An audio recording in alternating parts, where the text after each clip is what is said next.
Trafalgar D. Water Law, also known as the Surgeon of Death, is one of the best characters in One Piece. He's a fan favorite, and if anybody deserves a character analysis, it would be him. I'm your host, All My X, and let's dive straight into it.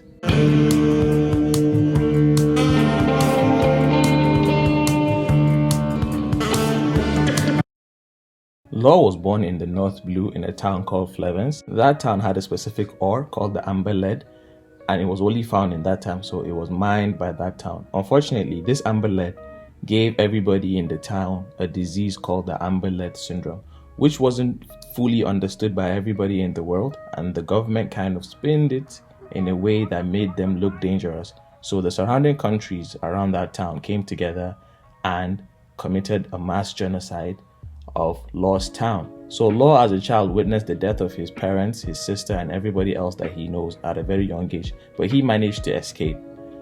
And then he met up with the Doflamingo pirates, Don Quixote pirates, where he spent a lot of his childhood, and he met Corazon.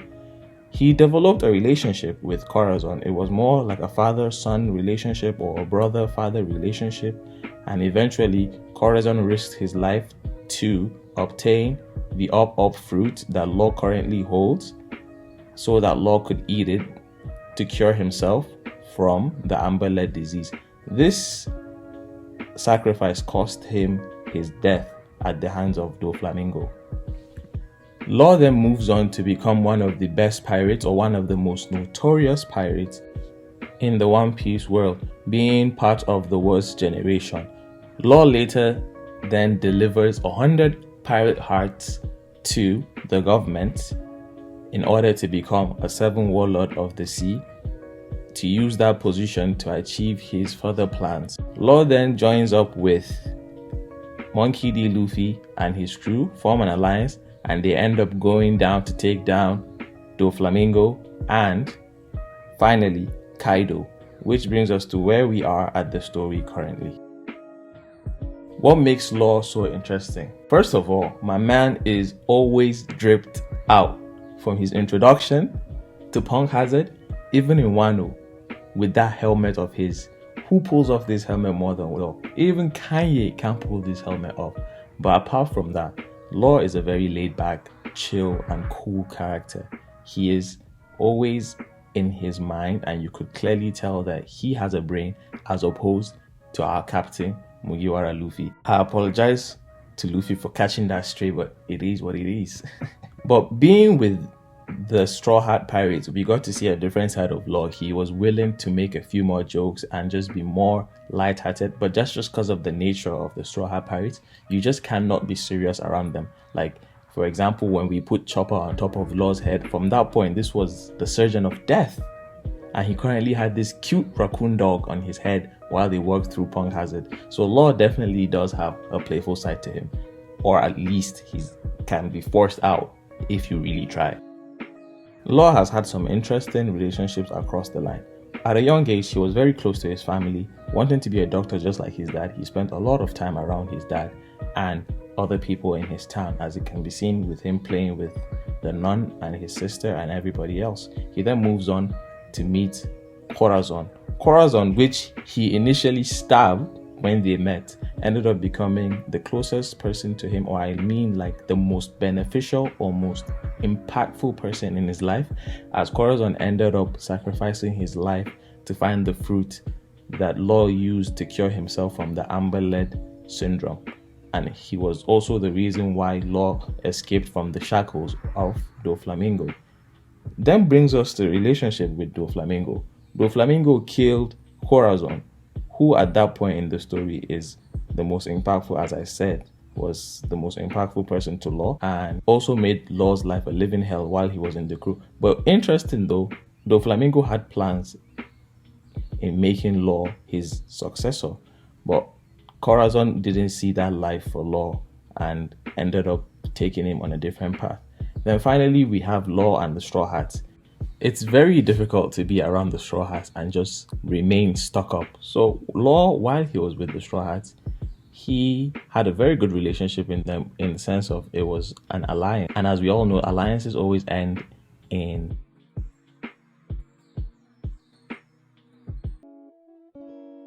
but for the majority of the story, Law was that tacticial mind when it came to making all the plans and everything on how they take down their enemies. He was the person that they turned to. Of course, we know that Luffy would never follow any plan, but he then makes plans with that in mind.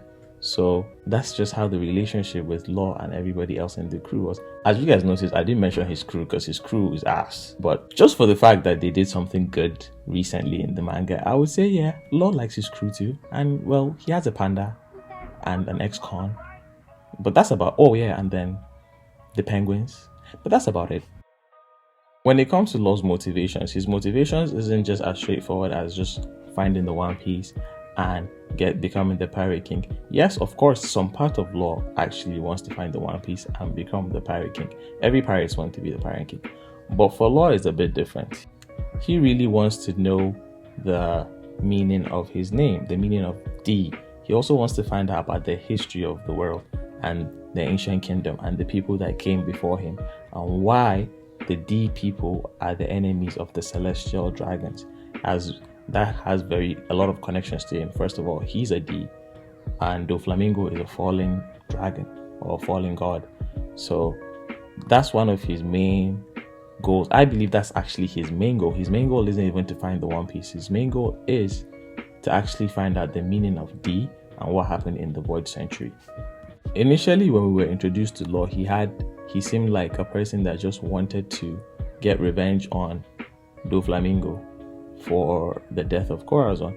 But even when he made the alliance with Luffy, he made the alliance with the intention of taking down Kaido, which they eventually successfully did. And that shows that Law always thinks ahead and doesn't even allow his emotions to cloud who he is and what his goals are. Because a person would just say, I want to take down Doflamingo, and then end it.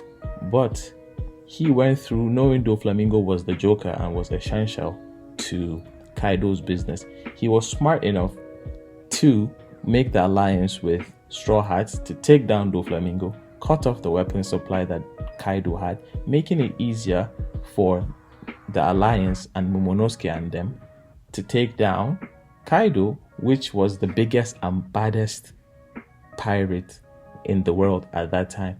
Initially, anybody else that tries this, I believe, would fail, because Law is one of the smartest, in my opinion, when it comes to tactics and planning in the whole show. They managed to pull this off with immense firepower and a bit of luck, obviously.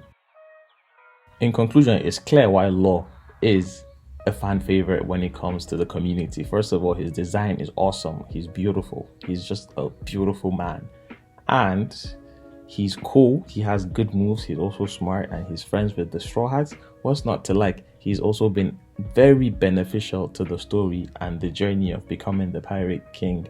There is no reason not to like Law. This brings us to the end of Trafalgar Law's character analysis. Don't forget to like, also subscribe, and turn on post notifications to be notified when we post the next video. Leave a comment who you want us to analyze next. Bombs out.